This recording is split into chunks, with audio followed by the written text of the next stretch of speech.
Hi, everyone. Welcome to First Things First. I'm Jenna Wolfe. That's the Hall of Famer Cris Carter, uber prepared on this Thursday morning. This is Nick Wright. Good morning, CC. How are you doing, brother?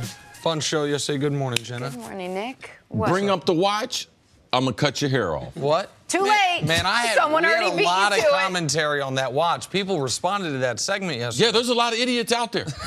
Yeah, absolutely. I love that philosophy. Yeah, we got to say hi to our guy, Lucas, behind the scenes. Guy works on the show hard. It's his birthday today. Happy birthday, dog. Happy birthday, Lucas. Yeah, he's sitting back there embarrassed and everything. Birthday shout-outs. I like it. I don't care. Mr. Tickles, let's go. We got a great show for you today on this Thursday. The newest chief is blown away by his team's offense. Big Ben is gearing up for Seattle's defense. We got to start with the Dallas Cowboys. First time, long time, we can talk Ezekiel Elliott without talking Cabo, without talking contracts.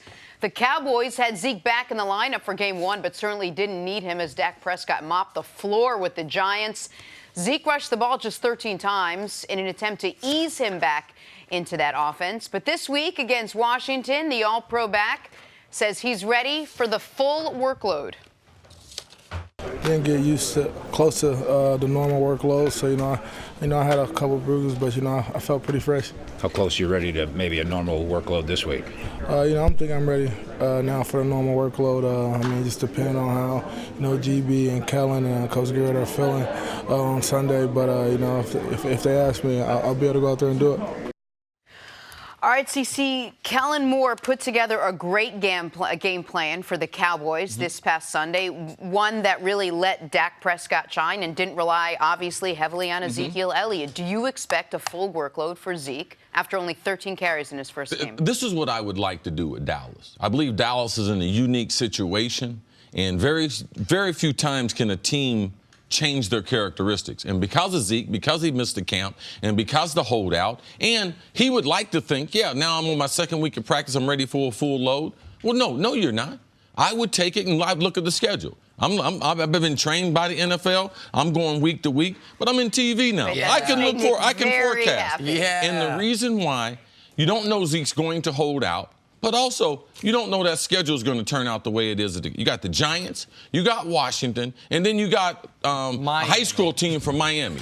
So, for me, what I would do, Jenna, is I would work him back gradually because I don't want him to get hurt. I want him to get ready for that next 2-game stretch, being New Orleans and Green Bay. Yep. So what I would do is I might have him a few more touches, but I want people to see another 60 to 70 plays of Kellen Moore in that passing game, John Kitna, his impact on Dak as a passer, because I'm just going to tell you, you put enough film out there with guys running wide open and hitting guys down the field, the NFL will adjust. So by the time they need Zeke to be able to go back and grind it out, they would have enough video, and the young players, especially Michael Gallup and some of the other players, Randall Cobb's not a young player, but they would have tremendous confidence as you get into the meat of the schedule. So they got a unique opportunity, and I would take advantage of it. After seeing that film last week, seeing the route combinations, I put another 2 games out there very strong. So, yes, he might touch the ball another 3 to 5 times more, but it wouldn't be as physical as I'm used to, and a lot of those might be in the passing game. And I don't often say this, but I almost feel like you were cheating off my paper there, see, because I agree with you 1,000%. I can't cheat. I'm sitting in the front next to the teacher. I'm the teacher's pet. Okay, no problem. I ain't looking on nobody's paper. Because it does have to do with the schedule. If if they had weeks 4 and 5 and weeks 2 and 3, if it was New Orleans, Green Bay, these next 2 games instead of Washington, Miami, my answer would likely be different.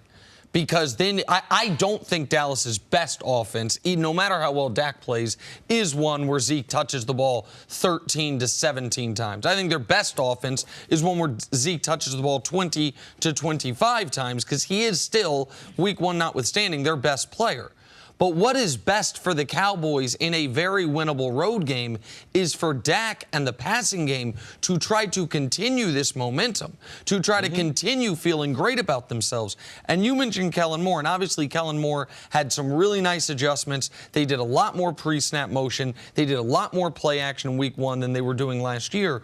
But if you go back and watch the big plays, a lot of those plays had no play action. A lot of those plays had no window dressing pre-snap. Those big plays, the biggest of them were Dak Prescott dropping back and firing dimes to not necessarily even wide open receivers. There was one play where there was a clear miscommunication, the tight end touchdown to Jarwin, where Ogletree and someone else, clearly somebody didn't do their job, and he was wide open. But it was Dak Prescott with precision and accuracy with the game on his shoulders. So if you can duplicate that, you obviously, the number one goal is to win. But if you can have, your cake and eat it too, to use a cliche, if you can win winning that way, where Dak again continues this momentum, where Zeke can ease himself into it, because holdout notwithstanding, there was one thing during the holdout Jerry Jones said that was accurate.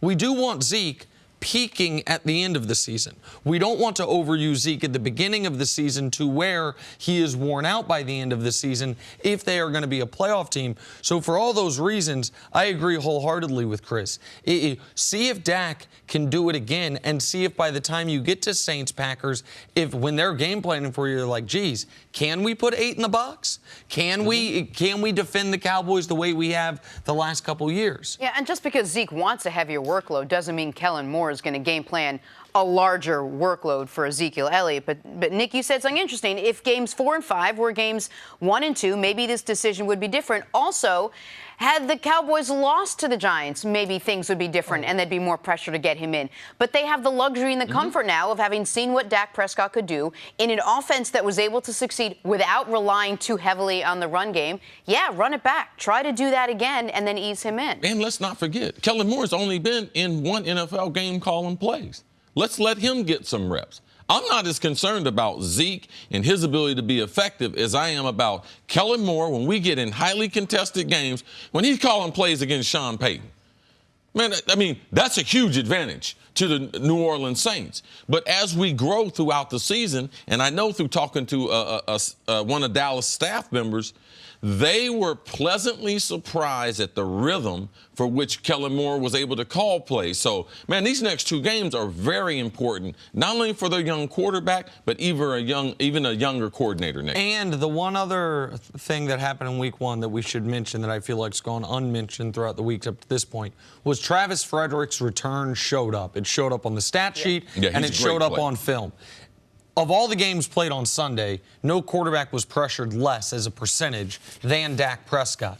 When you're pressured less than 10% of your dropbacks, you are going to have high-level success, particularly with the receiving core working the way it did. And so Tyron Smith played well, that entire offensive line, but you could see they got their all-pro center back for the first time in over a year with Travis Frederick in week 1. But in watching week number 1, be careful. Jay Gruden had Washington prepared. They had Philly on the ropes. Jenna was texting people, there go Casey, there go Casey. No, Case Keenum, that's her guy. There go Casey. I did. I said, Jenna, he good for half a season or half a game. I took it back. You must have been conflicted. You had your Super Bowl pick on one side. I know, and Case Keenum NFL crush on the other. No, but it's true. Case Keenum and Washington did have Philly a little nervous there in the early half of that game, and they might be able to do the same for the Cowboys. Pressure on them to get out to a right, and the reason why I mention that is you don't want to take teams for granted. It's to say, oh, it's like we'll work Zeke in there slowly, or something. No, you need to know this is a divisional game. Right. You get 2-0 in your division. You're on the road. It's the first time this team is going on the road.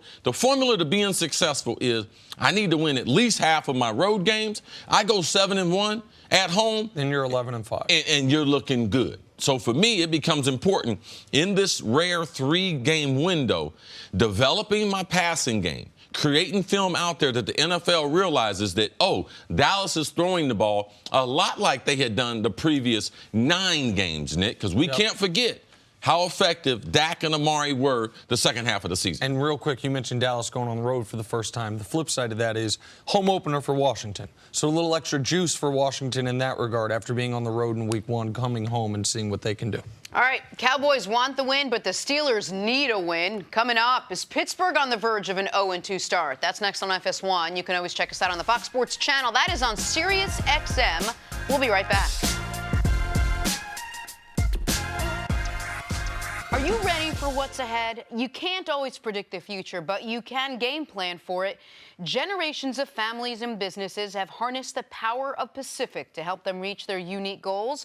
Whether you need to save money to meet your needs, ensure your family is protected, or make sure you don't run out of money, Pacific Life has a variety of financial solutions that can help.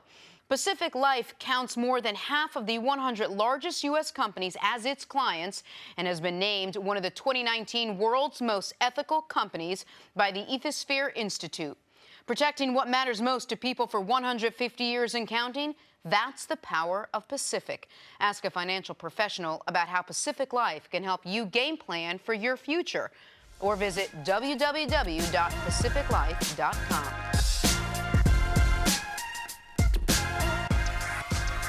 We'll get to the Steelers in a second, but first, right here in New York, James Harden showing off the one-foot sidestep move he's been working on.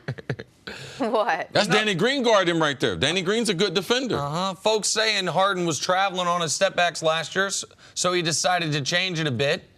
Is our friend Enes Kanter out there? Oh, come on, man. He's ready to set a pick, ready to play some defense. He upped his defensive game since guys like you got on his back. Yeah, that's him. All right, here we go. Pro dunker Jay Clark, the jumper, throwing down an incredible off the dribble, under the legs dunk.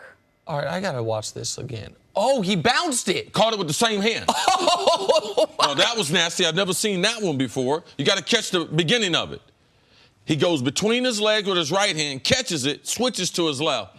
These dunkers are. This guy might be the best dunker in the world. He's on the show once every couple weeks. All right, let's stay with insane dunks. Watch closely here. This is Dewan Walker holding the ball between his feet in the standing position, then up between the legs and dunks it all in one motion. This might be the most impressive single dunk athletically, because you have to create all the power. Like, there's no momentum from running from that sit position. You know that, Jenna? You do all your exercises that way. Helps you with your explosiveness. Major ups to Mr. Walker. Wow. Think his nickname's Sky?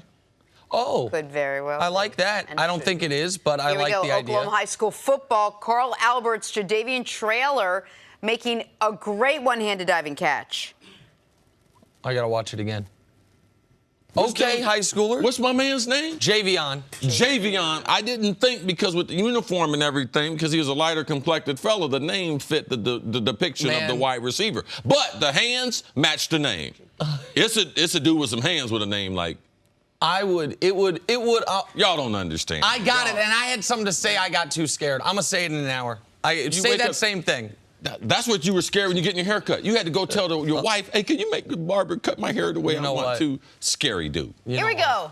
Talk some Steelers. I mean, they were handed a rude awakening in their Week 1 blowout loss. You didn't tell me not to tell nobody. I mean, but our guys over at Fox Bet think Pittsburgh will get their first win of the season this weekend. They got them as 4.5-point favorites to beat Russell Wilson and the Seahawks. Ben Roethlisberger knows that his team struggled last week, but says they're ready to get back out there.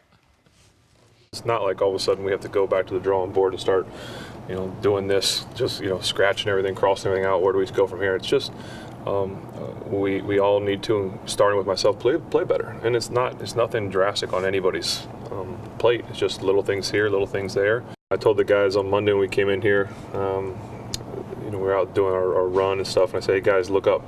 I said, the sun's still shining, the sky's still blue. And the best thing is we still get to play on Sunday. All right, CC, let's talk about what the Steelers are going to have to do if they're going to turn things around. What adjustments do they have to make against Seattle this week? Well, let's get some type of identity. I mean, who are the Pittsburgh Steelers? I know that they've lost a lot of firepower. You cannot replace the productivity that's left that offense in 2 years. But every offense, including bad ones, have an identity. Are we going to lean on James Conner? Because for me, with the offensive line, that would be the smartest thing to do. Slow the game down. You can't play at a fast break pace. You can't be, when we were growing up, UNLV, they used to play fast. Jerry Cartanian, get up and down the court. No. Pittsburgh, so you know what y'all need to do? Because your best receivers are 22 and Juju Schuster. James Washington is 23. You can't play the attack. You can't expect to have your top receiver to have 1,500 yards, the other guy to have 1,400 yards. Maybe both guys score double digits in touchdowns. You need to slow down and to be able to play to your defense. This is not really good. Because if you throw the ball and you don't have that clock moving, you don't generate enough first downs, which we've been used to them doing the last 5 or 6 years, they do not have the firepower to play that way early in the beginning. So for me, James Conner's getting ready to touch the ball 20 times. And if he don't get it, Samuels is getting ready to get it. I'm getting ready to run the ball and to be able to eat up this clock, to be more physical, because that is what the Pittsburgh Steelers, I can guarantee you. And then we'll get back to Ben and the young wide receiving core. I'm telling you now, the wide receiving coach suddenly died in training camp. And they picked up a good friend of mine, Ray Sherman. But we saw this last year with the Minnesota Vikings and with other teams. Sudden death of their offensive line coach last year. They never could recover. Now, they have a competent guy in Ray Sherman. But these kids are young. And now all the pressure of this great franchise, their fan base. When you've been throwing the ball as easy as they've been throwing it, you can sometimes take it for granted. And right now, after going against what I consider to be the best secondary, this is not a throwing team yet. And so listening to some of the commentary in Pittsburgh, there's an element of, listen, don't overreact. The Patriots beat us, if we're talking about in Pittsburgh. They always beat us. That's what a lot of the talk radio in Pittsburgh is saying. We can be really good even if we can't beat the Patriots. There's an go ahead. If you were the Houston Texans, I'd understand. Because they go to New England and get crushed. But they don't have the pedigree. They don't have the quarterback with the history. They just don't have those head-to-head battles with stellar franchise. I could understand them be like, you know something? We're going to be ready for that in years. No, and there's an element almost of resignation. Like it's a Raptors to LeBron situation, except Tom Brady's not changing conferences next year to give you a chance. But that's not what I saw. Yes, the Patriots have been the stumbling block for the Steelers. Yes, if Tom Brady and Bill Belichick never existed, maybe Ben Roethlisberger has 3 or 4 Super Bowls. But that's in the past. What I saw in week 1, how good the Patriots are notwithstanding, was a wide receiving core that right now is going to struggle getting separation against almost any secondary, not just one of the league's best secondaries. I saw an offense that cannot rely on its running game. That cannot just say to James Conner, you're going to get us 110 yards from scrimmage, we know, or at least 95 yards from scrimmage. And if that's the case, then who are the Steelers? Who is an NFL team that doesn't have a great defense, doesn't have a reliable receiving core, and doesn't have an elite running game? That NFL team is average at best. That's what I think the Steelers are. Now, maybe they're going to beat the Seahawks, who I think are good, soundly this weekend, and we are going to say, okay, it was just that the Patriots are on their way to 14-2, 15-1, and they're going to make a lot of people look badly. Or we're going to say, oh, wait, even against Seattle, who is good but not great, this offense struggled, got stuck in the mud. Because a lot of teams played very good defenses this week. Not a lot of teams were held to 3 points league-wide. And that is the concern for Pittsburgh, not getting in the end zone once in that game, even though the Patriots were playing with a substantial lead. That's majorly concerning if I'm a Pittsburgh Steelers. Yeah, I would be careful, because New England Patriot, no one runs on them. Now, their secondary is better than their front seven. But if you're going to have success against New England, it's typically through the air. When you have seen their defense give up big holes or big gainers, it's not through the running game. It's through. So I wouldn't overreact because I couldn't run the ball against New England. New England took them out of their running game. They lost confidence and forced them to pass. Then once you get behind, you can never get back to that. But if you look from a strength standpoint, strength, weakness, the strongest group that Pittsburgh has on their team is their offensive line. I believe that James Conner is a better running back than you're potentially giving him credit for. I believe he's better than just an average NFL running back. But those are the questions you're going to have to ask. Is James Conner going to be the James Conner we saw at the beginning part of last season? Is it going to be the James Conner we saw in the first game this year? Is Juju going to figure out how to play getting double-teamed, or is he not? But if they go down and they lose this game, and they lose it pretty poorly, is Mike Tomlin on the hot seat, CC? Well, this is all you can do in Pittsburgh. You know you can't come for the ownership, all right, because it's one of the most stable-owned teams in all of professional sports. The general manager, he's pretty good in his position. Kevin Colbert, he's done a great job for a long time. So this is your choice, Jenna. You either coming after the quarterback, oh, they just gave him an extension, or you coming after Mike Tomlin. And I'm just going to tell you, I can only watch so many press conferences where you're telling me you're foaming at the mouth, so many press conferences where you seem like you're more fired up than the players. And as a defensive coach, when your defense is as bad as they have been for the last couple years, yes, everything's going to be pointed at Mike Tomlin. There's not going to be any other excuses. Oh, L. Bell, no distractions to the team, the locker room. Oh, okay. So let's look at the coach. Well, the quarterback's there. He's proven he's a made man with a couple Super Bowls. So you don't have to worry about them coming for him. Mike Tomlin, yes, you missed the playoffs last year. You have mediocrity this year, missed the playoffs. Let the Browns get in the playoffs. Let the Ravens both get into the playoffs. The heat in Pittsburgh will solely be directed, fair or unfair. This is a business. He's a big man. He's a big boy. They're going to come after Mike Tomlin. What if, though, it's not an excuse, it's an explanation, and that is, man, look at my roster. Like, I'm just curious, like, who are the elite players I have anymore if I'm Mike Tomlin? Who are the true difference makers? The no question you have to account for guys on either side of the ball. The Steelers right now, to me, have a lot of nice players. I think T.J. Watt's a nice player. I think Juju Smith-Schuster is potentially a very good player. We'll see. I think they have a good to potentially very good offensive line. But is there a defensive player you got to double team? No. Is there a guy in their secondary that you're like, he's going to shut down one side of the field? No, there's not. Now, maybe Devin Bush, the first-round pick they took, is going to end up being a difference maker, but it's very hard for the Darius Leonard notwithstanding for a linebacker in his first couple weeks in the NFL to instantly be a difference maker. Here's what I feel like I know. No matter how poorly the Pittsburgh Steelers do this year, Mike Tomlin's going to be the coach at the end of the season. How poorly would they have to do for him not to be the coach at the beginning of next season for a guy who's been to 2 Super Bowls, won 1, and has never had a losing record in Pittsburgh? That's yet to be seen. Yeah, I do believe they have some elite players up front. Cam Hayward's been an elite player for a long time. The Watt kid is special rushing. What I'm telling you, what they're out, they're a talented team without a system. Why hadn't Mike Tomlin changed that defense? They were from a blitzing zone dog team to what are they right now? Are they a 34 team? Are they a 43 team? And why is the reason that? Why don't we have answers? It's because the head coach. So enough with the press conferences, all right? They might not fire him, but we should be talking about Mike Tomlin because if Belichick don't have good players, we don't make excuses for him. So I'll be damned if I'm getting ready to make some excuses for Mike Tomlin. Oh, look at my roster. I've been looking at what New England's been putting out there, and they've been doing a lot better with nothing than what you're doing if you're saying that you have nothing. All right, let's leave it there. Take a break. Coming up, will the Kansas City Chiefs offense miss a beat without Tyreek Hill? Talk about that next on First Things First. It's Lucas's birthday. I got to be nice to people.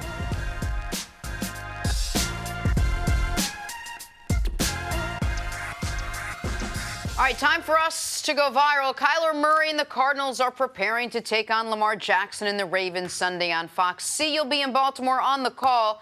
Check out this image that the Cardinals tweeted with the caption, "Learning from the best," showing Kyler looking at an Employee of the Year wall with Are those 15 all Larry Fitzgeralds. 15 years in a row.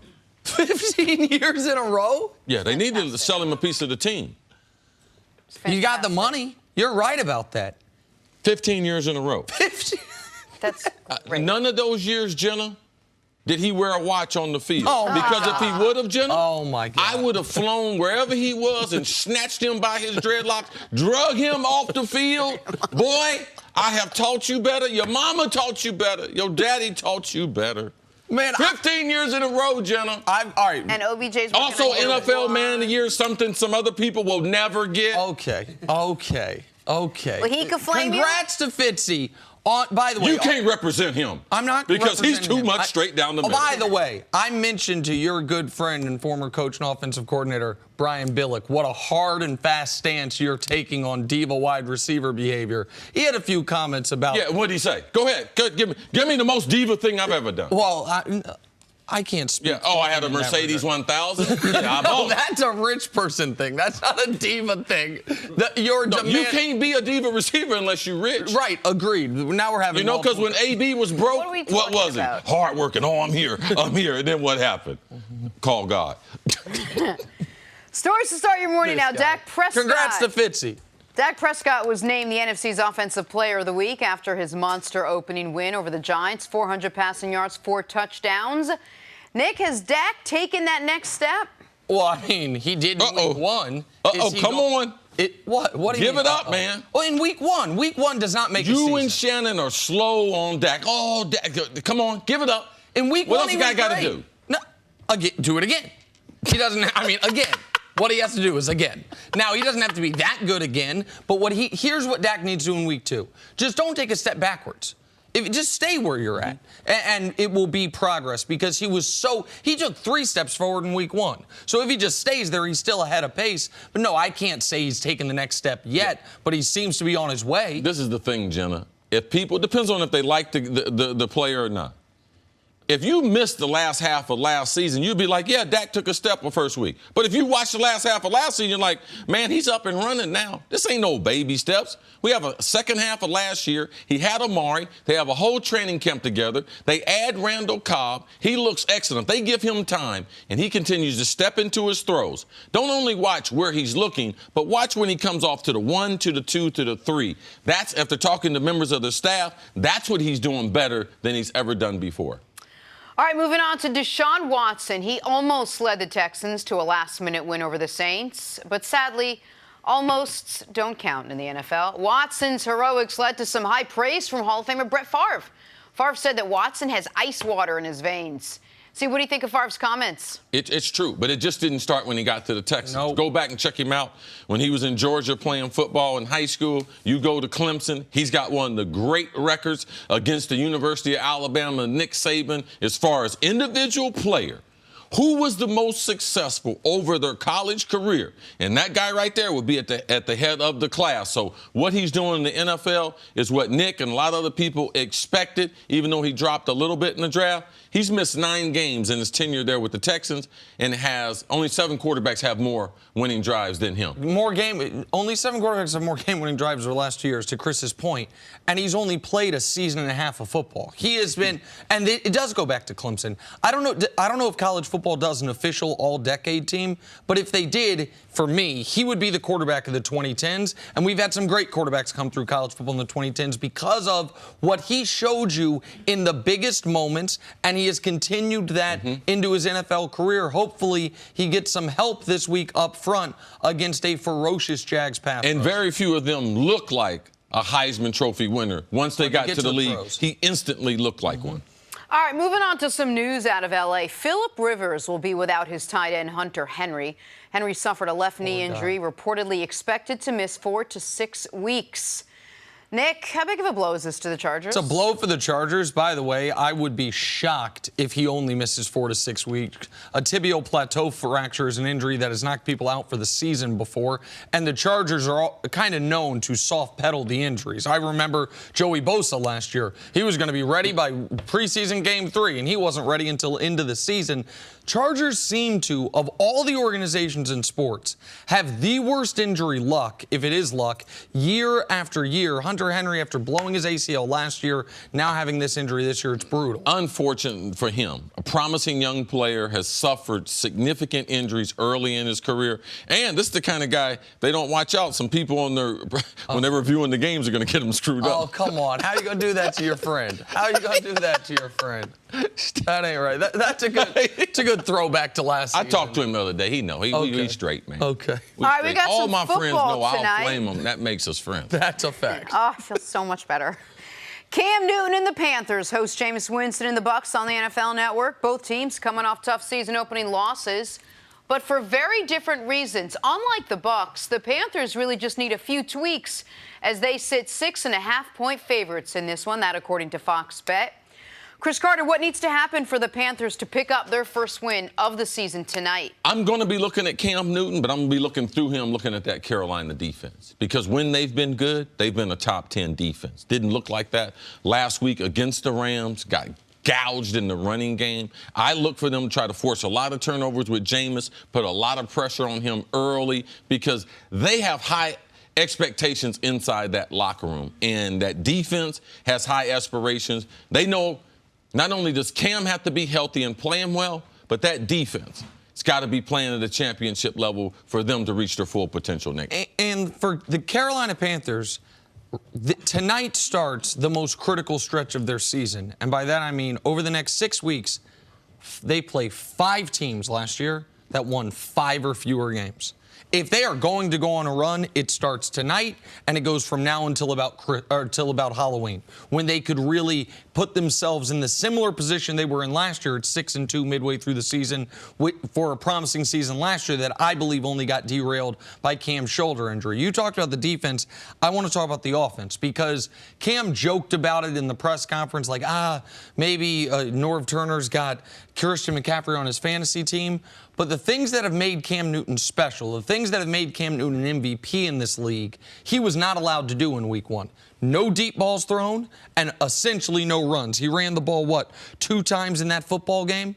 So I understand using Christian McCaffrey. Christian McCaffrey right now, until Cam gets fully back to himself, might be the best player on that team. But you've got to let Cam unleash it a few times, and you've got to let Cam on some RPOs or some design quarterbacks runs get out and run the football, because that adds an element to the offense that was lacking in week 1. And not to make excuses for Cam, but in week number 1, especially going against the Rams, you have to know who you're going against. Aaron Donald, we're going to double team him every play. He's in the spot that has the direct line to the quarterback. So right now, what we're starting to see in the NFL, and last season, Aaron Donald led the way with 20 sacks. We're starting to see more talented players play defensive tackle. So now they're able to get to the quarterback. So if you try to have a lot of quick sets and everything, that guy can still get to the quarterback. And I can't throw the ball deep and hold the ball while Aaron Donald is playing. So when I have an Aaron Donald on the field, my deep passing game, it's going to be negated. I'm going to try to get rid of it, and someone's going to have to make some people miss to be able to run off with it. Now, tonight's game, and let's not forget what happened a couple weeks ago against New England. Cam got banged up, missed a couple weeks. So now I got Cam out there the first week. I'm not getting ready to have him run the ball with him having a leg or foot injury that he sustained in that New England game. So he might be healthier in week number 2. I believe it's going to be all out to try to win, so they'll do whatever they have to do. But we have to, if they're going to reach their potential, Cam's still got to be a pocket passer. He's still got to be accurate, and can he hold up his new fundamentals when they rush him, and especially when they rush him and have bodies right in front of him where he can't step. And when he can't step, typically his fundamentals leave him. Bart Scott was on the show yesterday. He made a joke. How do you beat, a team like the Bucs? Well, just make sure Jameis gets the ball in some capacity. How much of this game is going to come down to the Panthers just not making mistakes, playing within their game, and letting the Bucs go out and I think lose? it's a great point, is that Carolina has to play a clean game in this game. Week 1, they turned the ball over 3 times. That's how you lose a game, despite blocking a punt that sets up a touchdown, despite picking off Jared Goff once yourself, is you lose the turnover battle like that. And one other point to this football game, Gerald McCoy, who for the better part of a decade might have been the best player on the Tampa Bay Bucs, was somewhat unceremoniously cut this offseason. They then instantly gave his number away. He signed with Carolina. He goes back to, he gets to take on Tampa Bay tonight as, I think, potentially the best player on that Panthers defensive line. So watch for Gerald McCoy tonight getting after Jameis.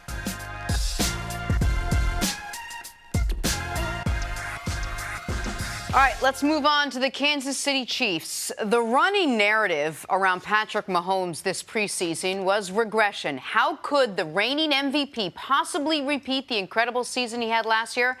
I told Nick not to worry, that if anyone can do it, it would be Mahomes. But my worried man over here, Chiefs running back LeSean McCoy agreed wholeheartedly, said it was nice just watching how fast they were going up and down the field, how much space they had, how many opportunities they had, the gains they were getting each play. At one point in the game, we were averaging like 15 yards per touch. That's not normal. To see it firsthand is pretty cool. See, is this offense good enough to keep dominating even with Tyreek Hill out for the next 4 to 6 weeks? Yes, in that window. I'm still concerned about their defense. Yes, in that window, because they do have a unique skill set. And Andy Reid is one of the best play callers, one of the best coaches that we do have. So, yes, over the next 4 weeks without Tyreek Hill, yes, they still have enough. And what Shady McCoy is talking about, Shady McCoy's never been on a team where he had so many guys that were so much faster than him and just better football players. Like, he's been, typically, if you say, okay, who are the best players on this team? Shady McCoy.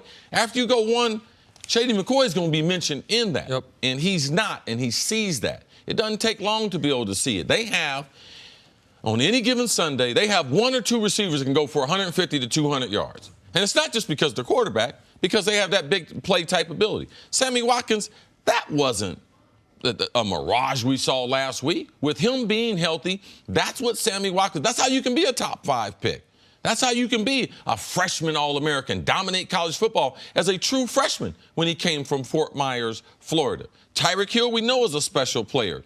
Travis Kelce is the best tight end in the NFL.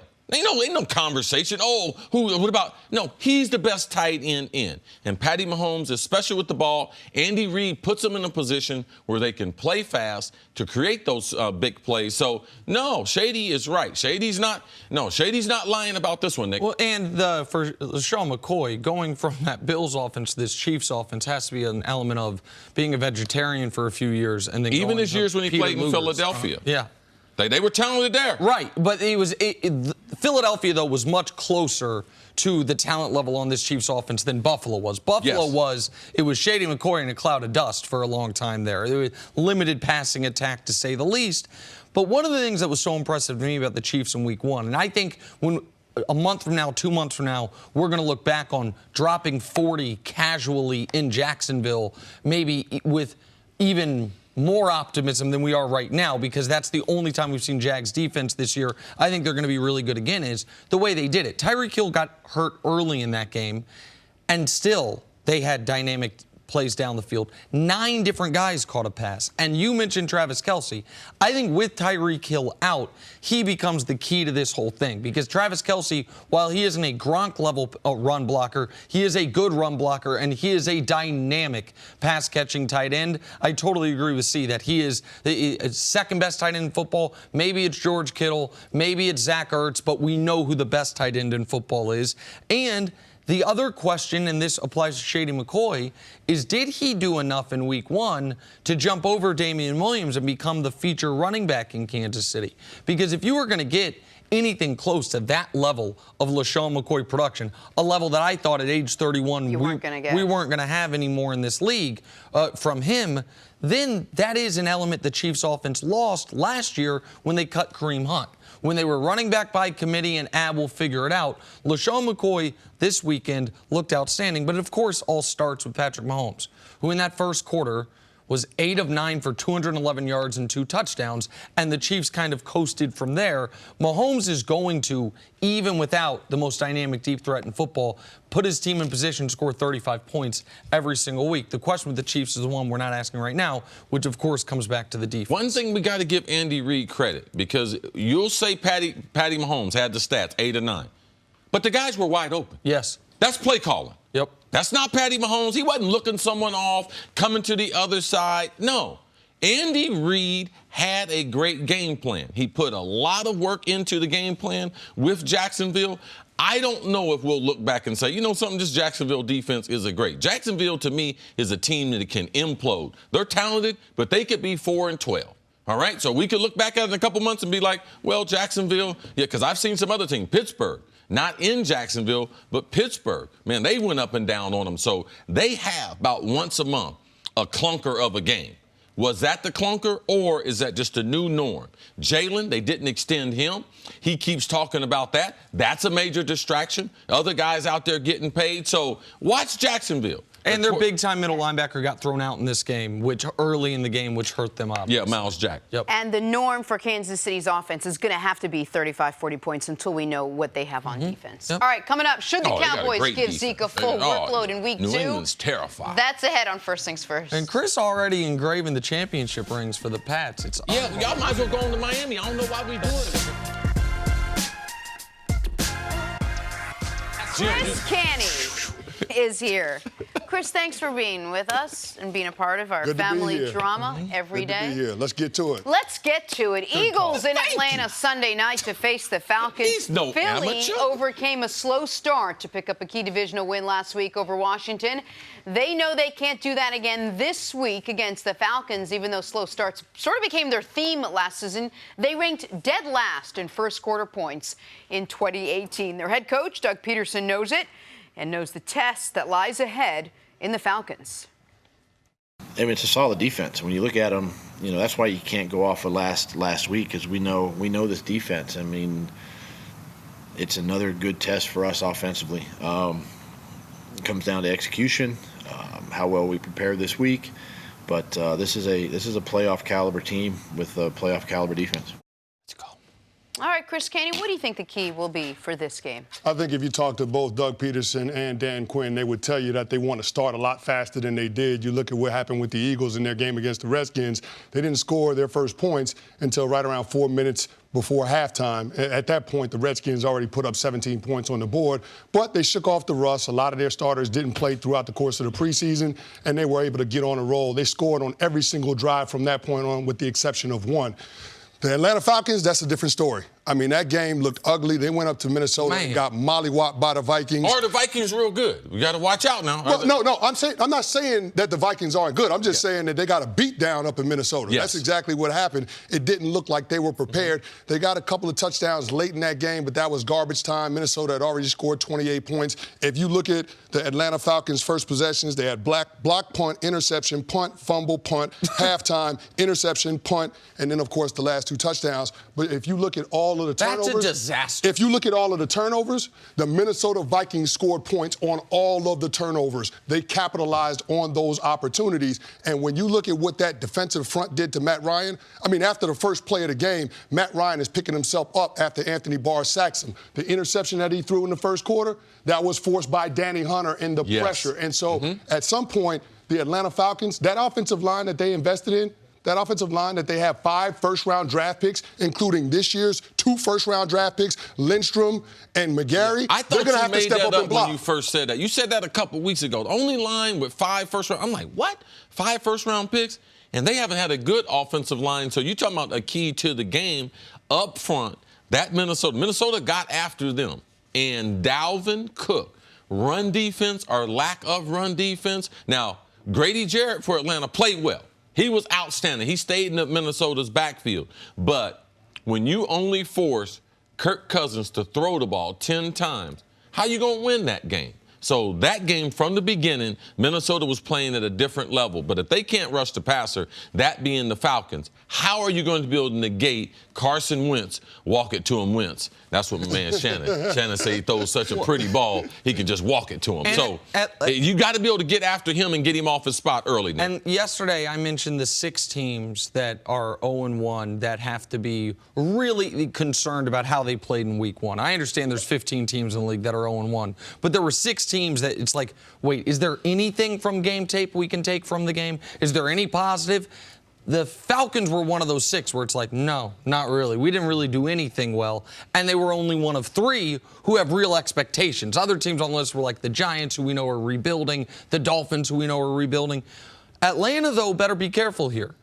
It can get late early in that division and that conference. And I understand the struggle of having your first game of the year be against Minnesota, second game of the year be against Philly. But this is a Philly team that you have played each of the last 2 years, once in the playoffs, once to start the season. Each of the last 2 years, your defense has played really well, holding them under 20 points. Granted, both of those games were without Carson Wentz in the lineup.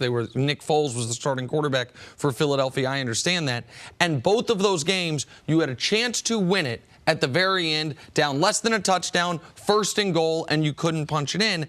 If Atlanta starts this year 0-2 and then has at Indy next week, it's going to be another season where it's like, wait, look at the talent on offense. Look at how good we think this team can be. What's wrong with them? And so for the Falcons, to me, it's a critical moment, and it's an opportunity for them to remind people they should be included amongst the contenders in the NFC. And every team that doesn't follow the Falcons, you need to know they're the only team that kept their head coach but changed all other 3 coordinators. Changed their special teams coordinator, changed the defense coordinator, changed their offensive coordinator. So, yeah, they got some of the same players that we talk about and everything, but the lack of continuity, it happens to be there. This is a team to watch as far as one of the more talented teams that this year, are they even a 500 team if they get off that 0-2 start? And to that end, CC, you bring up the switch with all of the coordinators. I'm still trying to figure out what the identity of this Atlanta Falcons team is. I mean, I brought up the draft picks because when you look at draft capital,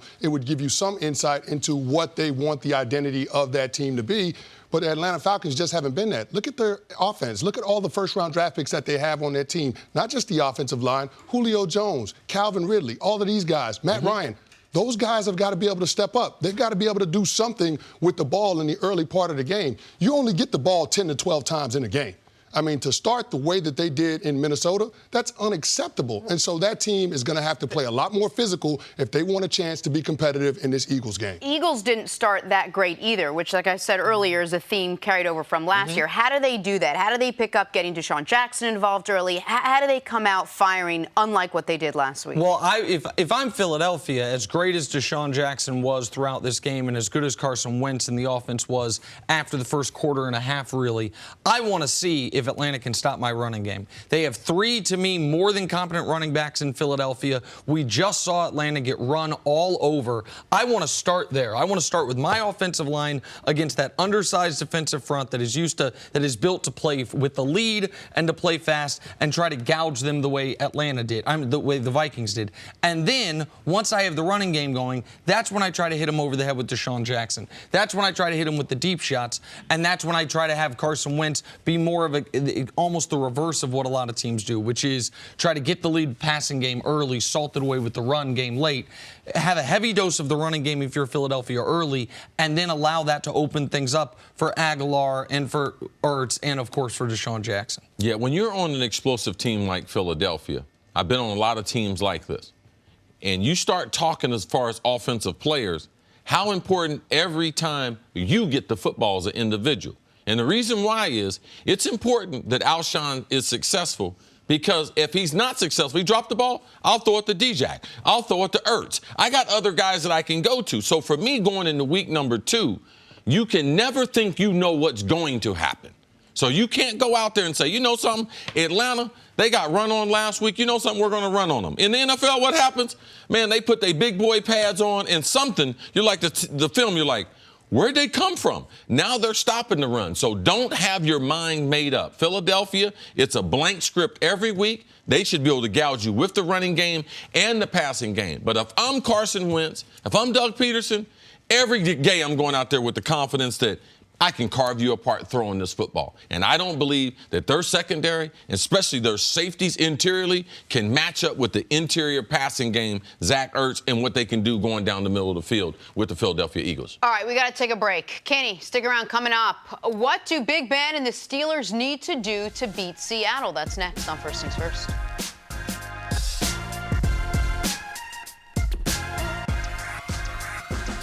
We're talking Steelers. They were handed a rude awakening in their Week 1 blowout loss to the Patriots. But our guys over at Fox Bet think Pittsburgh will get their first win of the season this weekend. They've got them as 4.5-point favorites to beat Russell Wilson and the Seahawks. Ben Roethlisberger knows his team struggled last week, but says they're ready to get back out there.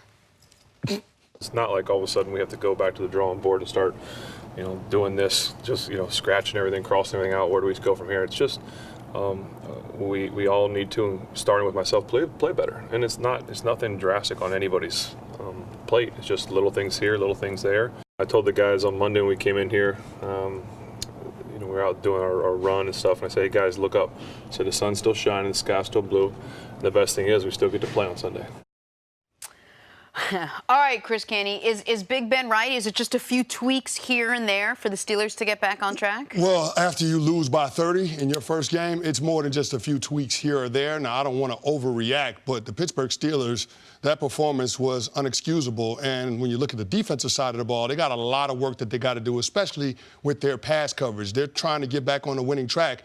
They ain't going to do that unless they put a little more pressure on Russell Wilson than they were able to on Tom Brady on Sunday night. I mean, it's going to take more than one sack. Since the beginning of 2017, no quarterback in the NFL has more touchdown passes than Russell Wilson. You saw in that Cincinnati game, a lot of the plays that they were able to use to set up the touchdown drives, that was because of Russell Wilson getting chunk plays in the passing game. You had a 44-yard touchdown pass to Tyler Lockett, the 42-yarder to DK Metcalf, another 25-yarder to him. I mean, and those were one-on-one man coverage situations.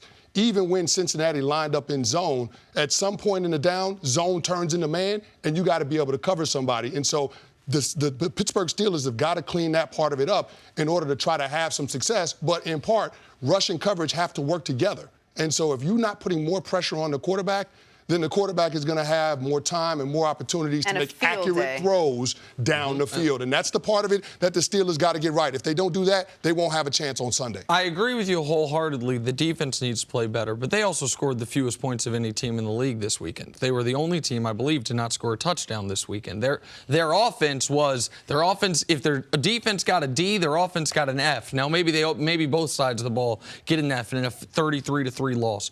But for me, I think if you still get a D, you got to repeat that class, though. Yeah. No. You don't have to repeat a class. If it's in your major, you got to get at least a C or above. Okay, yes. well, okay, thank you. Listen, you're talking about to stay collegiate eligible for football technicalities teams. from Cris Regardless, the point being, okay, regardless, the point being that the Steelers' offense, which has been the reliable part of this team the last half-decade, was nowhere to be found. And that, to me, is an even bigger concern going up against Seattle than their defense is. Seattle's going to run the ball on the line of scrimmage 25 times irrationally and then ask Russell Wilson to make some magic. That's what they did in the playoff game. It's what they did last year. It's what they did throughout last season and the beginning of this season. But that won't matter if you slow that down, if your offense does not get on track. And I'm not trying to overreact to week 1 from James Conner, but how about the last 10 weeks from James Conner, where he has averaged 44 yards per game rushing the football? If they don't have a reliable running back, when we know, to me, they only have one reliable wide receiver, that offense is going to be in trouble all year long, no matter who they play, much less playing a defensive front. The front 7 in Seattle, the back end might not be what it once was, but that front 7 in Seattle, I think, is excellent. You already saw the impact from Clowney. We know they have Bobby Wagner and KJ Wright. So that's my focus going into this game for Pittsburgh, is how can the offense get back on track after a miserable performance in week 1 against New England? Yeah, but it starts up front. I don't believe James Conner is part of the problem. I don't believe they got enough touches, enough first downs to be able to get, because James Conner and Jalen Samuels, both of those guys should be touching the ball an awful lot. But the Pittsburgh Steelers, where do you spend your money? They spent it on quarterback, and that's the only place that you can say they got an identity. Cam Hayward, he's going to take you out of the running game. He's going to take a double team. Besides that, Watt hasn't proven himself as throughout the season that he can rush the passer consistently. So what do they have? This is Mike Tomlin and Ben Roethlisberger. No need to be blaming anything. No need to talk about their receiving core. Oh, Juju's only 22. James Washington, he's only 23. I don't expect them to be dynamic. But Mike Tomlin, I do expect him to come up with a competent defense for the personnel that you do have. I don't know if they're a 34 team. I don't know if they're a 43 team. I don't know if they're a zone blitz team. I know they can't play man-to-man because their secondary is bad. Their safeties were awful. But I'm just going to tell you, Pete Carroll is not in love with his wide receiving core. Nick's not in love with how they call plays, because Pete Carroll, he called Drew Rosenhaus last week. He was trying to get AB to have AB in this game. So their wide receiving core, DK Metcalf, he was hurt during training camp. He came back. He looked really good his first game. Now, Lockett as a deep threat, they are going to miss Doug Baldwin. Him and Russell are the heart and soul, the teeth, the physicality of that offense. So for me, if I'm Pittsburgh, let's blitz Russ. Let's play some man-to-man. Their wide receiving core is not that dynamic to be able to show some people that we got some punch in this defense. Hadn't had punch in a couple years. Yeah, I think you got to cut the head off the snake. You got to go after Russell Wilson. That's where it starts, and that's why there needs to be such an emphasis on this Pittsburgh Steelers front, being able to put pressure on the quarterback. That's my biggest concern when it comes to the Steelers. With the offensive side of the ball, I have confidence that they'll be able to figure it out. Big Ben, this ain't his first rodeo. He's got 2 Super Bowls for a reason. We know that Big Ben is one of the top 10 quarterbacks in the National Football League. He's going to have to elevate the play of everybody around him, and I believe that he will do so. I mean, coming off of games where he doesn't have any touchdown passes, he's 23-6. That's his record. So I think that Big Ben understands that a lot of what happens on the offensive side of the ball is going to be on his shoulders, especially after the offseason where you moved on from Antonio Brown and Le'Veon Bell. Now, your concerns about the run game are valid, but there have always been concerns about the run game in Pittsburgh. I mean, you look at the last several seasons, they haven't run the ball very well. There were only a couple of teams last year that were worse at running the football than the Pittsburgh Steelers. Right, so I hear you in terms of wanting to try to provide some balance, but ultimately this is going to come down to Big Ben being able to make some plays. But you mentioned they're 23-6 after a game where he doesn't throw a touchdown pass. The lion's share of that must be a very long time ago, because it has been since week 5 of the season before last, the 2017 season, since Big Ben had a game where he didn't throw a touchdown pass. And you mentioned he's been to 2 Super Bowls for a reason. I understand that. But the first Super Bowl he got to, they had a great defense. The second Super Bowl he got to, he had a good defense and a very good offense. This is the toughest ask, in my opinion, of Big Ben's career. This is the least overall talent he's had on the roster. Every season he's played in the NFL, he's had at least one of the following 3, if not 2 or all 3.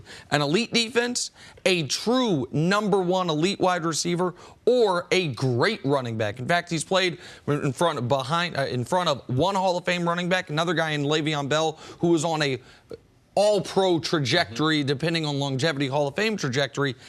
Right now he's 0 for 3 in those categories. Not through his fault. Right. That's roster construction, but that's why the job for him's so difficult this year. But the good quarterbacks make those guys. Of course. I mean, what has Mike Wallace done since then? Emmanuel Sanders had a couple good years with Peyton Manning, but Ben Roethlisberger made those guys. He made AB. It wasn't the flip side. Oh, these wide receivers, they made him. And I know you mentioned James Conner worried about him. If you're worried about the passing game, you need to be worried about Dante Moncrief. Yeah. If you're a Pittsburgh Steelers fan and you throw the ball to him 10 times, I've been watching Moncrief for a while. I know a little bit about wide receivers, even though Nick think I don't. Moncrief is my concern. Yeah. If you talk about the offense, if you're going to target him 10 times, man, you are not going to throw a whole bunch of touchdowns. And Moncrief came out yesterday and said it was the worst game of his career, talked about how poorly he played. He ain't had no great career. Thanks for telling me. Oh, it's the worst game of my career. Give me 5 great games you had. Yeah, I'm glad you showed up to the press conference, because you didn't show up against New England. You guys take a break. 10 targets. Andy, we'll see you a little bit later. Coming up, does Kyler Murray need to play more like Lamar Jackson? That's next up. First things man, first. send some of them over to James Washington, man. Hey, Ray, change that, man. Not a fan of this show.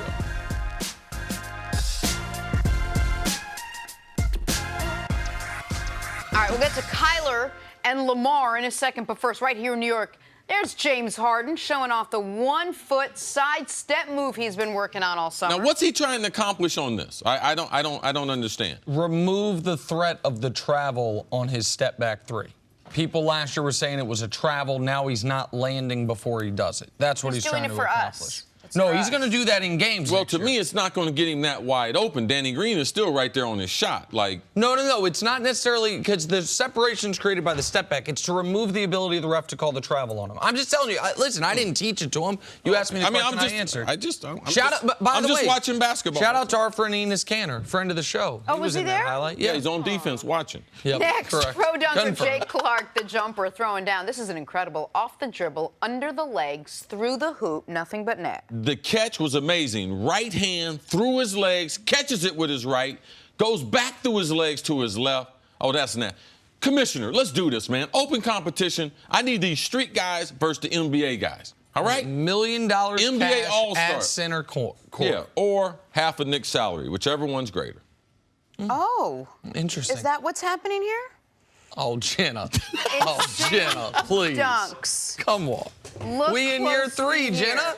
Dewan Walker is holding the ball between his feet in a standing position. Look.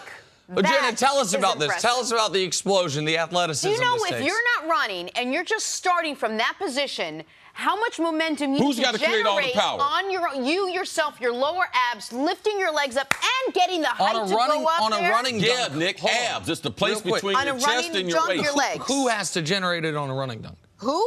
Yeah, because you said same person, right? Same person. No. Different part of the body, Nick. Different part of the body. Oh, okay, got it. I don't know. I don't Once know you these get things. muscles, Nick, you're going to know that they feel different. Oh. Whoa. Oklahoma High School football. Carl Albert's Javian trailer making a great one-handed diving catch. JV in trouble. I was totally lost on this one because I actually thought it was a white kid catching it. And then I heard the name. Yeah. Then I'm like, okay, either they got some style there in Oklahoma. What? What? Speak. Go ahead. Man, I got. Come on, man. You're supposed to be a smart guy. Come on. You're I'm being told not to. Use one of those words from the word club. Here we go.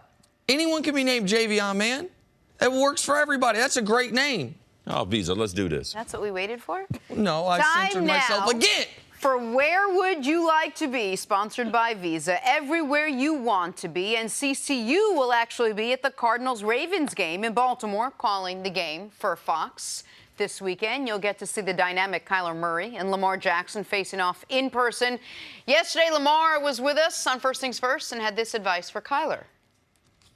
Just be yourself. You know, he's a great player, man. I watched him. You know, he was #1 dual threat when I came out of high school. Man, him came out at the same time. He's a great quarterback. So, man, just be you and ball out. Be you and ball out. I like it. See? What are your expectations for Kyler and Lamar Sunday on Fox? It should be a tremendous matchup for young kids coming into the league. Their styles, just because both of them are dual threats, they're at just different points in their life. Kyler is a true pocket passer who's 5'10" and is a great athlete. Lamar is a great athlete who has had one game where he sat in the pocket and is trying to work to one day to be a pocket passer. Both of them very, very exciting in their own right. Lamar, first of all, he's on the better football team.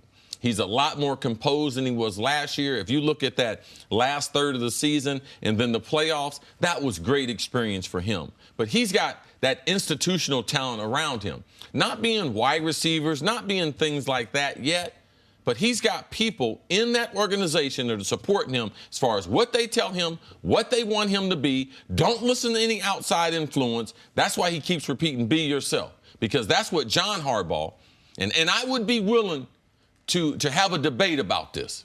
I believe Jim Harbaugh's a good coach, but I believe John Harbaugh is just as good. And he does a great job preparing his team, and they attack Miami. Miami from the kickoff. Now, Miami had 15 new players that were added that week. People talk about Miami tanking. Yes, but Baltimore went out there and just took the fight out of the Miami Dolphins. That's why that game was so lopsided. And some of the things they've added this season for Lamar, as far as play action pass, RPOs, where they put Hollywood on the inside slant to be able to create some big plays, it's going to be interesting to watch them going forward to see how his passing develops over the course of the season, Nick. All right, so for Arizona, the first, second, and third key to this game are going to be, can you keep Kyler Murray clean? Can you prevent him from being under constant duress? Because the numbers in week 1 were jarring. He was pressured on 11 dropbacks in week 1, see? Those 11 dropbacks resulted in 5 sacks, an interception, 1 of 6 passing, and 0 yards. If he was pressured, he was dead. He was finished. And by the way, the player who had no passes batted down his last year in college football, or only 2 passes, all of a sudden, passes were getting batted down left and right. Well, for one, the defensive linemen are so much smarter in the pros, especially the defensive tackles. Now, most of his passes, and this is going to be a challenge for the coach there, Cliff Kingsbury, to be able to design less things. Tom Brady, if you tell Tom Brady the whole game's on the line, where you want to throw the ball? I want to throw it right down the middle, because he can look and see over everything. It's the most open part of the defense.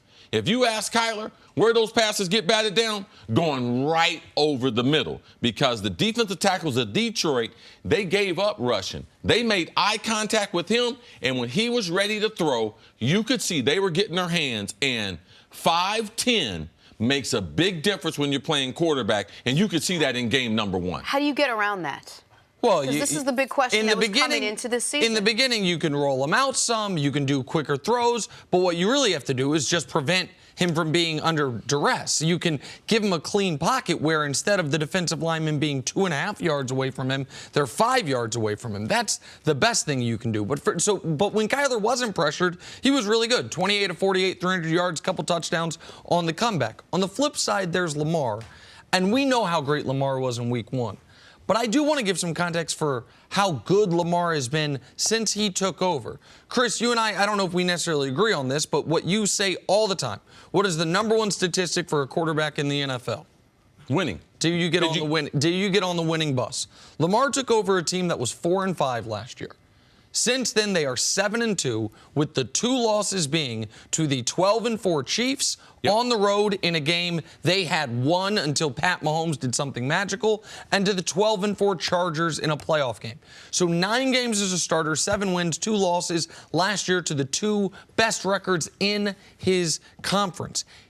What he did, by the way, on Sunday, he had, if you care about adjusted yards per attempt, which is kind of a new age stat, but a pretty good one, it was the highest in any NFL game in 50 years, the second highest ever to a Johnny Unitas game in 1967. We've had a lot of quarterbacks play bad defenses. We haven't had many quarterbacks ever have a game as efficient and as dynamic deep down the field as Lamar had, and his instant rapport with Hollywood Brown that he talked about yesterday, despite Hollywood missing offseason, missing some training camp, and to have the connection with him on deep passes down the field, that is incredible. That speaks volumes about how good this offense could become if Lamar can continue to evolve. As far as the question that you asked, how do you adjust? What do you do with Kyler? If you look at Drew Brees, you watch Drew Brees play and you watch Russell Wilson play. When they go to check the ball down or they throw the ball from the center to down the middle of the field, 5 to 10 yards, there are times where they get on their tiptoes and throw the ball. And that's what Kyler, if you watch him in the pocket, almost every time in the pocket when he gets the snap, he makes his drop, he is flat-footed. And 5'10 flat-footed is 5'10. So Drew Brees and them have developed. When I'm going to throw the ball in that area, I know I need a little bit of help. So not only do I need help from the organization in Kingsbury to be able to design things, because it's a real thing. There's a reason why we haven't had a quarterback at 5'10. It's because the linemen, the sight lines, they're very, very difficult. And in the first 3 quarters of the game, he looked like a short quarterback playing in the NFL, did create momentum in the 4th quarter, finding Larry Fitzgerald and in overtime. But exciting things for Cardinals fans. You do have a franchise quarterback, but you better be able to keep him upright. And keep J.R. Sweezy away from him. J.R. Sweezy sacked him, did like a cross-body block. Yeah, he gets beat, and then he's running back to the quarterback. That was an unbelievable play. Yeah.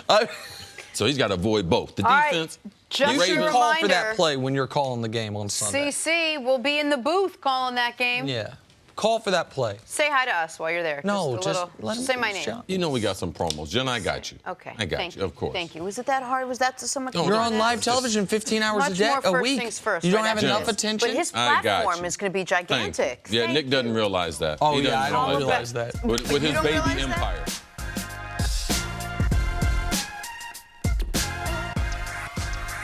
Back here on First Things First, it is time to dive into Thursday Night Football Super 6. As a reminder for those at home, so this is the new free-to-play game where you can win up to $25,000 of whose money, see?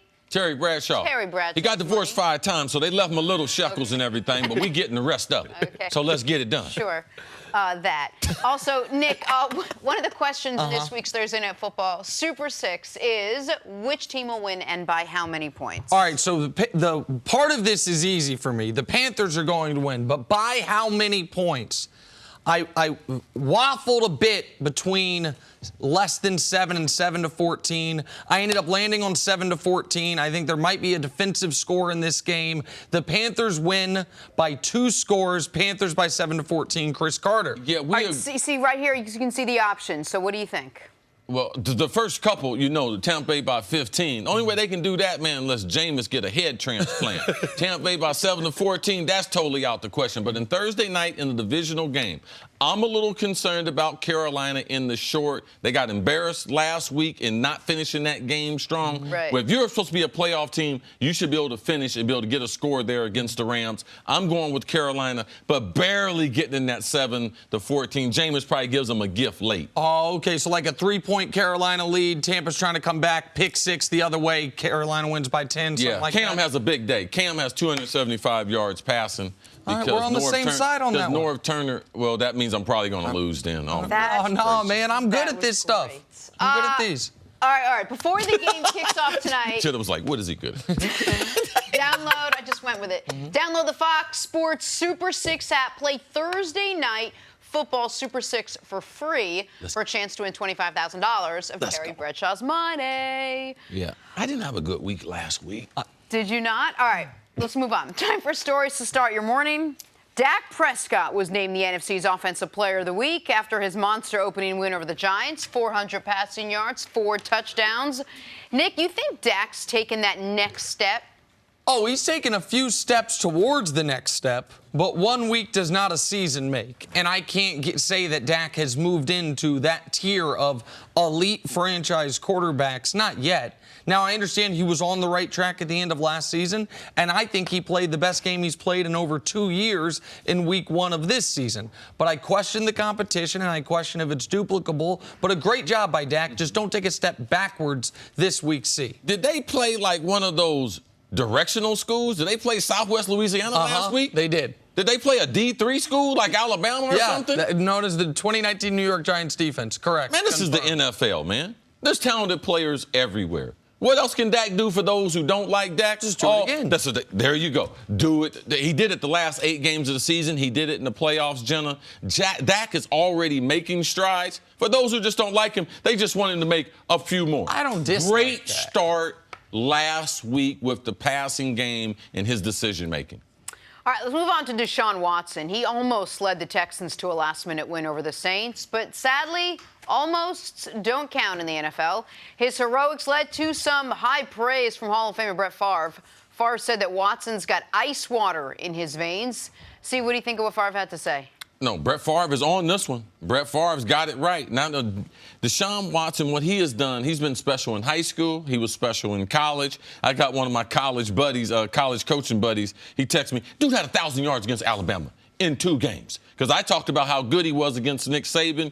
And under duress, even though he's been injured, you see him perform consistently week after week. I believe he's underrated as a quarterback, and ice and some other things in his vein, yes. Listen, he is on the very short list of quarterbacks who I would most want with the ball, down 4, minute and a half left, drive my team down the field. We've seen him, by the way, against the Patriots, his first season in that situation, and then the defense blew it. Last year, you remember the game against Philly? He drove him down the field for what should have been the game-winning touchdown, then Clowney roughs Nick Foles. They end up getting in field goal range. And then obviously on Monday night, no. There is no question. He left 37 seconds on the clock. Left him too much time. 37 seconds. No question. And he's shown this. I don't know him back to high school, but I did see him in college. Played 2 of the greatest championship games I've ever seen. Yeah, I think Alabama. he's from Carter, Georgia or somewhere like that. All right, moving on to some news out of L.A. Phillip Rivers will be without his tight end, Hunter Henry. So Henry suffered a left knee injury and reportedly expected to miss 4 to 6 weeks. Nick, how big of a blow is this to the Chargers? The Chargers have just year after year awful injury luck. And Hunter Henry, unfortunately, a very promising pick, a guy that was surprisingly dropped to the top of the second round. A lot of people thought he'd be a first-round pick. He blows his ACL last year, and now he has this tibial plateau fracture. I'd be surprised if it's anywhere close to 4. I'd more expect it to be 6 to 8 weeks. The Chargers, though, played last season without him, but I don't think Antonio Gates is walking through that door for them. So devastating for him personally and disappointing for the Chargers. Now, his skill set, he's a tight end that can run. He can threaten the middle of the field. He's really a promising prospect, but he's injury prone. And you have guys in the league like that. They'll get him back, but it's hard to depend on that. These first 8 games of the season, as far as continuity with Phillip Rivers, were critical, and they have lost a number. No one's lost more top-flight players than the Chargers already, so I know they have one of the most talented rosters. This is something we must continue to watch. All right, moving on to the Eagles in Atlanta Sunday night to face the Falcons. Philly overcame a slow start to pick up a key divisional win last week over Washington. They know they can't do that again this week against the Falcons, even though slow starts became their theme last season. They ranked dead last in first-quarter points in 2018. Their head coach, Doug Peterson, knows it and knows the test that lies ahead in the Atlanta Falcons. I mean, it's a solid defense. When you look at them, you know, that's why you can't go off of last week, because we know this defense. I mean, it's another good test for us offensively. It comes down to execution, how well we prepare this week. But this is a playoff caliber team with a playoff caliber defense. All right, Eagles-Falcons. What do you think the key is to this game, C? Well, I think that the Eagles, they're going to look at that tape from Minnesota, and they're going to be like, let's not be fooled by that. Because that didn't look like a playoff caliber team. Didn't look like the Atlanta Falcons that we've seen the last couple of years. And Philadelphia knows firsthand the last couple of years, man, they've had some knockdown, drag-out battles with these Falcons. And they've been right there with the opportunity to be able to win. Wasn't able to do that in those meetings. So I know coming into this game, whatever the film said, it's going to get the attention of the Eagles. For me, I'd like to continue building on the passing game. I believe that they can have a exceptional passing attack. I believe they can be special passing the ball. And the reason why I believe that is because they got so many different guys that have different skill sets. Last week we saw Deshaun take the top off the defense and finish those plays like no one else has consistently done, better than him from 50 yards twice in those games to be able to bring the Eagles back. We know Ertz is his favorite target, working across the middle. We know Alshon is going to have big games, and we know Nelson Aguilar has been is starting to have those breakout. Last season had a tremendous season. So I keep building on that because if my quarterback continues to play this way, then my Super Bowl aspirations, Jenna Wolfe, she's got the Eagles in the Super Bowl going against New England. That's how they're able to get there. Ride that passing attack going against Atlanta. Atlanta's got huge problems in their secondary. I continue to build on what I did in the second half of that game against Washington. And that stat you mentioned is jarring. The dead last in the NFL in first quarter points last year. He was a little upset, even though he was like, somebody took my number. No, it's an important numbers, and you wouldn't expect that from a team with an offensive-minded head coach, a team where you would expect those first 15 plays to be scripted nearly to perfection. A guy who, by the way, he's a Andy Reid protege, right? Andy Reid makes his money in the first quarter year after year with those scripted sometimes plays. spends it in fourth quarter. Absolutely, with the clock management. Yeah, good thing he had something built up. But that is something for Philadelphia they need to address this season and in this game, because you were asking me a few minutes ago, what's it going to take for me to believe in Dak? Well, if Dak keeps playing anything close to that, I will believe in the Dallas Cowboys. And so if you're Philadelphia, man, even if you're right that they're a Super Bowl contender, the difference between winning that division at 12-4 and coming in second at 11-5, if Dallas is as good as they look in week one, is the difference between potentially having a bye and going all the way to the 5 seed as a wild card. So a game like this against a desperate Falcons team every game becomes a critical juncture of their season, especially when you're playing a team as talented as Atlanta. Atlanta the last couple years has underachieved to their talent, but offensively, you know they can score. Mm-hmm. You know that Matt Ryan and Julio Jones are going to connect on a more consistent basis than they did in week one. You know that Calvin Ridley's a legitimate number 2 option. So can Philadelphia get out to a fast start? Because I don't think you can get down. Because they didn't last week. And I don't think you can get down 17-0 to the Falcons and win. Right. Well, it's one thing against Washington and your pal Case Keenum. It's another thing against Matt Ryan and these Atlanta Falcons. Yeah, it's going to be hard for Doug Peterson and his staff to look at that tape of the Falcons defense and say, Dalvin Cook, is he that good? Is he better than the guys we got? So I look for Jordan Howard and Miles Sanders to get a lot of carries, especially early in that game, to try to establish and dominate. The Vikings just took Kirk Cousins through 10 passes. 10 passes. Right. Threw the ball 10 times for 98 yards. We're going to be all right if Kirk throw it 10. Coming up, the newest chief in awe of the Kansas City offense. That's next on First Things First. The offense, the city, the fountains, the barbecue. So are just you, a great Nick? place to live. Yeah, that's why you moved away.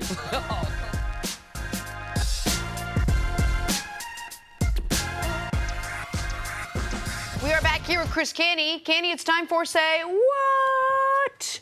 Russell Westbrook admitted it still feels strange to be a Rocket after spending 11 seasons in Oklahoma City. Russ was a guest on The Tonight Show with Jimmy Fallon last night, and the conversation turned to video games. Say what? NBA 2K20 just came out. Yeah.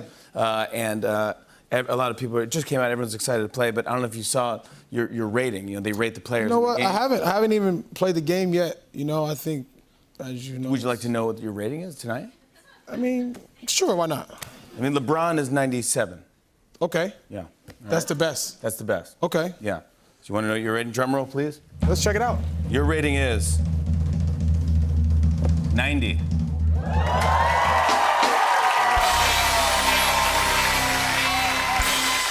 Good? I mean, I feel like they're clapping because it's good. Yeah. But to me, it just doesn't mean. I knew he was going to be mad, man. Does he think it should be higher than LeBron's? No, but there's a gulf between 97 and 90. I think he thinks it should be 93, 94. I guarantee you it's lower than his teammate James Harden's. We should ask. We have a video game expert on the show, Deontay. He plays about 12 hours NBA 2K a day. He could probably tell me in my ear what James Harden's rating is. 96. 96? Yeah. Ooh. What about Kevin Durant? Kevin Durant's 96 as well, I'm being told by our video game expert, Deontay. So LeBron's 97. Giannis is also 96. So 3 guys at 96. Kawhi Leonard is a 97. Is 97. Tied with LeBron James. Giannis, Durant, Harden, 96. Yeah. I'm with Russ as far as Kawhi. Because LeBron is free throw shooting. Is that included in there? Yeah. Because he'd been 105 if he can shoot some free throws in. This guy. Well, I'm sure Russ's Carmelo rating rated? would have been a little bit higher had they done better against the Trailblazers in the playoffs. Wow. Maybe that would have happened. All this hate and salt coming out, guys. Where's the lie, though, Nick? It doesn't. Where's the lie? There's a lot of things you can say that are true. Well, that there's are a huge unnecessary. gulf between LeBron James and Russell Westbrook. Can I agree with Okay, that, but so I there it think is. I think Russ should be around a 93. What's Dame Lillard? I don't know. I'm going to say Probably Dame's better probably than an Russ. 89. 92? Probably better than Dame's Russ. a 92. Russ is a 90. I got a problem with that. Is I got a problem Carmelo with that. ranked? He's a free agent in the game, Jim. Yeah, she's a 5-star. That's Dusty's girlfriend. The other guy is out of work. Oh. That's a good one. Yeah. Nice, Chris Carter. Speaking of a 99 overall, Patrick Mahomes. Get back to the Chiefs now. The running narrative around Patty Mahomes this preseason was regression. How could the reigning MVP possibly repeat the incredible season he had last year? I said to Nick, don't worry, Nick. If anyone can do it, it's going to be Mahomes. Chiefs running back LeSean McCoy agreed wholeheartedly. Shady said it was nice just watching how fast they were going up and down the field, how much space they had, how many opportunities they had, the gains they were getting each play. At one point in the game, we were averaging like 15 yards per touch. That's not normal. To see it firsthand, that's pretty cool. Chris Caney, is this offense good enough to keep dominating with Tyreek Hill now out of the lineup 4 to 6 weeks? Yeah, I think they have enough deep speed to threaten the back end of defenses. So, yeah, I think there'll be the open windows. There'll be the high percentage throws. Andy Reid will use some creativity to try to help his quarterback with the absence of Tyreek Hill. Maybe get LeSean McCoy more involved in the running game. We saw running backs be a big part of that in week 1. Damian Williams had 6 catches. So, I mean, there are other guys that Pat Mahomes will be able to get the ball to in the passing game that can pick up some of the slack for Tyreek Hill being absent. What I'm most concerned with this Chiefs team is not Tyreek Hill and what happens on the offensive side of the ball without him. It's the defensive side of the ball. Of course. And I know that those concerns are going to be there throughout the course of the year. But if you look at that team last year, I think the book is out on them in terms of the formula to have success against that Chiefs team. It's to play keep away against that offense. The best defense for that offense is to make sure that they're not on the field. And if you look at the last 3 losses that the Chiefs have had, the Seahawks, the Chargers, and the Patriots, they lost time of possession by an average of 9.5 minutes. So ultimately what this is going to come down to is that Chiefs defense being able to get the Oakland Raiders offense off the field. And that Oakland Raiders offense in week 1 against a pretty good Denver Broncos defense personnel-wise, they were 10 of 14 on 3rd downs. Yeah, I was shocking. They were shockingly good. Yeah, and they were ahead of schedule. I mean, it was 3rd and 5 or less for the majority of the game. So that's going to be the challenge in this AFC West divisional matchup come Sunday. Well, the Chiefs are going to have no problem with Oakland. They're going to go to Oakland, and they're going to beat Oakland by around a touchdown or more. That's what they're about favored by. The question is for the Chiefs long term, can the offense, until the defense either gets its legs underneath it with 6 new starters and new coordinator, or maybe it never does, but either way, beginning in Greater probability of the latter happening. Well, can I ask? Let's talk about that for a second. Let's talk about the offense. Let me ask you this. Is there any other team in the league that could bring in 6 or 7 new defensive starters, a new defensive coordinator, and we would just say, flatly, well, obviously the defense is going to be terrible again? Or is it just because we know the offense is going to be great in Kansas City, so the question is on the defense, so we act like it's not a question, it's an answer that a team with drastically new personnel, with a new coordinator, is going to be the same? All I can do is be responsible for myself. If there was another elite team that was unbalanced the way Kansas City is, and they had 6 new starters on their defense, and I only like 2 of those starters. I don't like the other 4. They knew, but they haven't had great success in the last couple of years, their defensive coordinator. There's question marks about how good he is. Yes, I would be doing it. It just happens that it's your team in Kansas City. But that's what I would be doing. Okay, that's fine. But it has nothing to do with that it's my team in Kansas City. It has to do with the fact that we are told every year, don't overreact to week 1. We are told every year, Coach Mangini says it seemingly months on end, that you are not going to be at the end of the season the team you are at the beginning of the season. You do not pick up where you left off the previous year, and yet every discussion surrounding the Chiefs has been, well, the defense is going to be just awful once again. I don't know. Why? Because most of my career I played on a team with all offense. And every time I got to the podium, they was like, hey, Chris, what about the D? I don't work over there. I don't do stuff over there. But that was the challenge when I was on a team like that. That's the challenge for any team that's not balanced like the Chiefs. So it's not personal. This is something that I personally went through, and the Chiefs, Andy Reid. It's legitimate. The reason why we're talking about their offense, because there ain't nothing to talk about the defense. There ain't no hardcore nothing. All we can say, Spagnuolo, when he has faced New England, they've put pressure on him. Anything else, you can make a case for Frank Clark, all right, as far as will he improve? I can say he's just as same talent as the guys who just left. So they didn't improve in that area. Secondary-wise, how did they improve? Linebacker, how did they improve? They're all question marks. I'm talking about huge question marks. But they secondary-wise, they drafted the guy you like, Juan Thornhill. They signed Tyrann Mathieu, who, while he might no longer be an all-pro, he is better than any safety they had last year. That I'm very confident in. You talked last year how much you like Emmanuel Ogbah. Emmanuel Ogbah is now on this team. They brought in Alex Okafor. I don't know that the Chiefs' defense is going to be good, bad, awful, mediocre. The point that I'm making is this. I feel like we do know the offense, to your point, even without Tyreek Hill, is going to be elite. We can show the speed. You mentioned that they have enough speed to take the top off the defense even without Tyreek Hill. They've still got 6 guys that ran a 4.50 40 or faster, and that's without the fastest player on the team, Tyreek Hill. So the offense with Andy Reid, Patrick Mahomes, and that much speed, plus, named not on that list, Travis Kelce, the offense is going to be fine. And we will see. And this week will be an example. You mentioned Oakland was better than a lot of us expected them to be in week 1. I think on both sides of the ball, to be honest with you, even though they're playing a Joe Flacco-led Broncos team as far as what their defense did. And so there's going to, I don't know how. About that life. Right. I don't know how explosive that offense is going to be.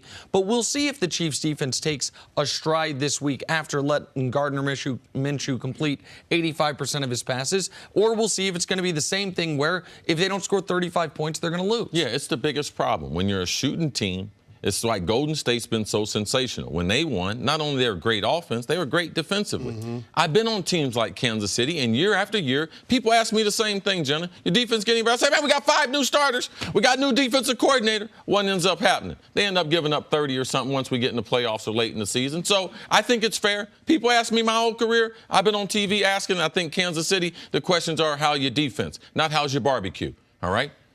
Yeah, if you want to win a championship, you're going to have to stop somebody at some point. I ain't never seen a championship team that their defense can't stop somebody. Thank you for listening to the First Things First podcast. Remember, leave us a review and tell us what you think. Subscribe to the podcast on Apple Podcasts and catch us on FS1 Monday through Friday, 6:30 a.m. Eastern. For Cris Carter and Nick Wright, I'm Jenna Wolfe. So long, everybody.